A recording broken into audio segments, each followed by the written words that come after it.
Selamat datang di channel Pemuja Malam. Jangan lupa like, share, and subscribe ya. Terima kasih. Chapter 6. Ciuman pertama.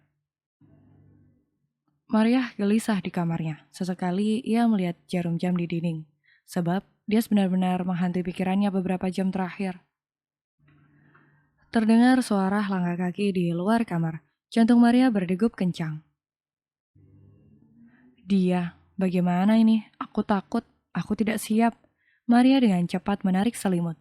Dipejamkannya, paksa kedua matanya berpura-pura tidur. Pintu kamarnya kemudian terbuka, dan benar saja, Dias masuk sambil meregangkan dasi dari kerah kemeja yang ia kenakan. Wajahnya nampak kelelahan. Dias naik ke ranjang menindih tubuh Maria, membuat jantung Maria berdegup semakin kencang. Serius mau melakukan itu saat aku sudah tidur begini? Kata Maria dalam hati. Sudah tidur ya? Dia tersenyum melihat Maria. Nakal sekali, apa perempuan seusia ini begini ya? Sambung Dias. Kepalanya kini terasa semakin berat. Tatapan matanya mengecil dan makin mengecil. Membuat pandangannya menjadi tak jelas. Sial, Dias jatuh menindih tubuh Maria. Ia tertidur karena kelelahan. Maria langsung membuka mata. Au, ia merintih kesakitan karena tubuh besar Dias menindih tubuhnya. Maria melingkarkan tangannya memeluk tubuh Dias agar memudahkannya menurunkan tubuh Dias dari tubuhnya. Maria menyampingkan tubuhnya sehingga Dias kini berada tepat di sampingnya. Tangan kecilnya meraih wajah tampan Dias. Kamu sangat kelelahan ya? Aku tidak tahu apa yang kamu lakukan setiap hari sampai bisa begini. Lucu ya? Padahal aku selalu takut saat melihat kamu. Tapi kalau lihat kamu begini, aku jadi kasihan. Terima kasih ya, berkat kamu, Ayah bisa dirawat dengan baik. Karena itu, aku janji, selama menjadi istri kamu, aku juga akan merawat kamu dengan baik. Ucap Maria kecil. Matanya terpejam, kini ia benar-benar tertidur.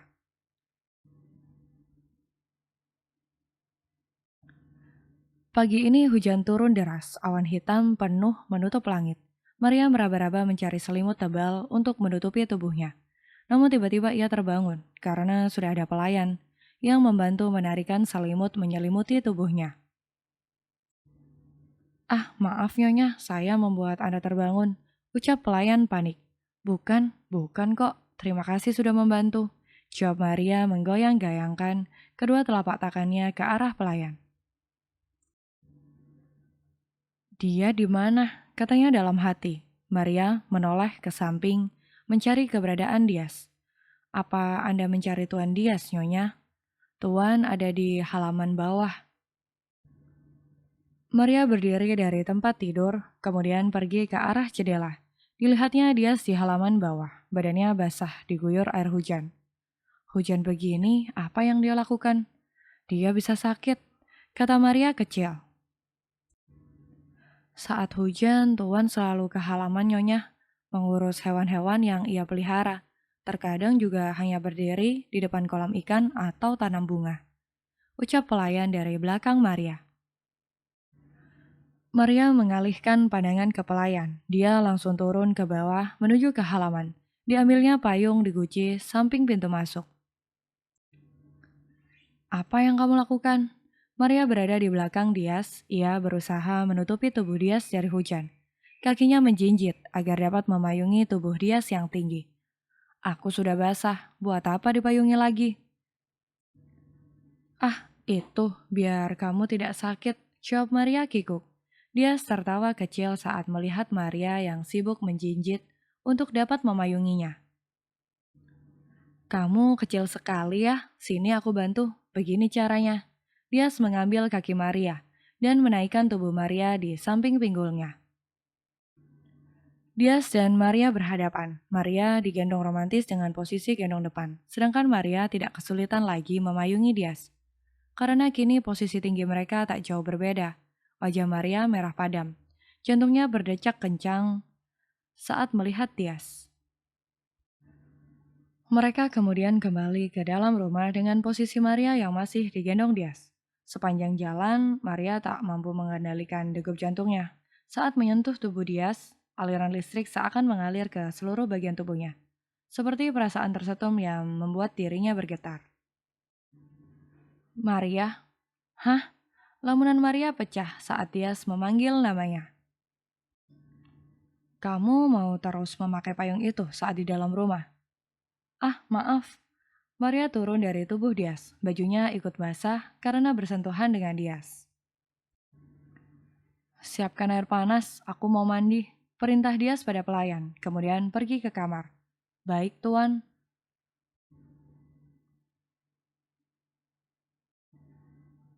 Pukul 8, hujan masih turun deras. Dias telah selesai bersiap untuk ke kantor. Seperti biasa, Sebastian sudah menunggu di depan rumah. Kamu yakin mau bekerja? Di luar masih hujan. Kamu belum sarapan. Sarapan dulu ya, aku siapkan. Di luar pasti dingin. Kamu tadi pagi kehujanan. Jangan lupa pakai pakaian yang hangat. Aku ambilkan sebentar, ucap Maria saat dia bersiap untuk berangkat. Maria? Iya, dia menarik tangan Maria, mendekap Maria dalam pelukannya. Dias mengecup bibir kecil Maria. Maria meremas kemeja yang dikenakan Dias. Ia kesulitan bernafas saat Dias bermain di dalam.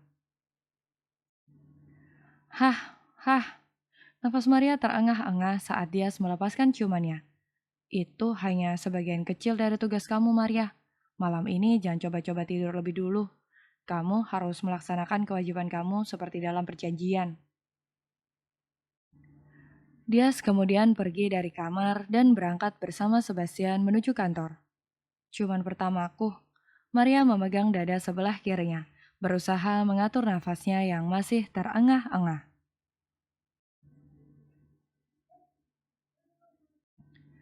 Pagi ini langit terus mendung, tak ada cahaya matahari sedikit pun.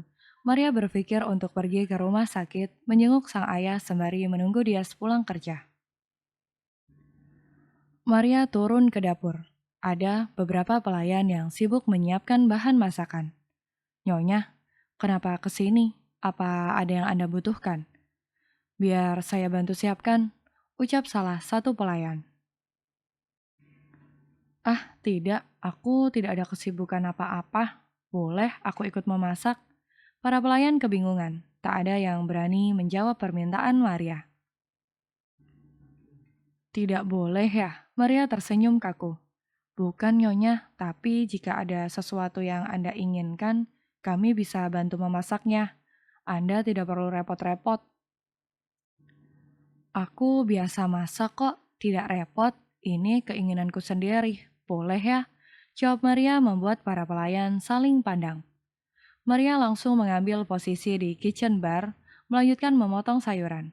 Pelayan dengan cepat ingin menghalangi Maria. Shh, Maria menggoyang-goyangkan jari telunjuknya. Kita mau masak apa? Tuan Dias biasanya makan apa? Ucap Maria. Tuan tidak pernah makan di rumah, Nyonya. Tuan jarang pulang. Kalaupun pulang, biasanya saat malam. Maria hening setelah mendengar jawaban pelayan. Ia teringat semalam saat dia tertidur karena kelelahan. Tadi pagi dia kehujanan, setiap pulang wajahnya selalu kelelahan. Bagaimana kalau dia tidak makan seharian? Bagaimanapun juga aku sudah janji akan merawat dia.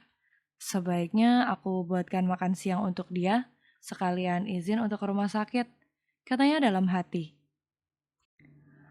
Maria memasak beberapa menu makan, salah satunya sup jagung telur dan susu jahe hangat untuk dibawa ke kantor Dias. Para pelayan membantunya menyiapkan kotak makan. Nyonya, maaf, supir yang akan mengantar Anda tidak dapat datang sekarang. Istrinya sedang sakit, ucap pelayan yang baru datang dari ruang tengah.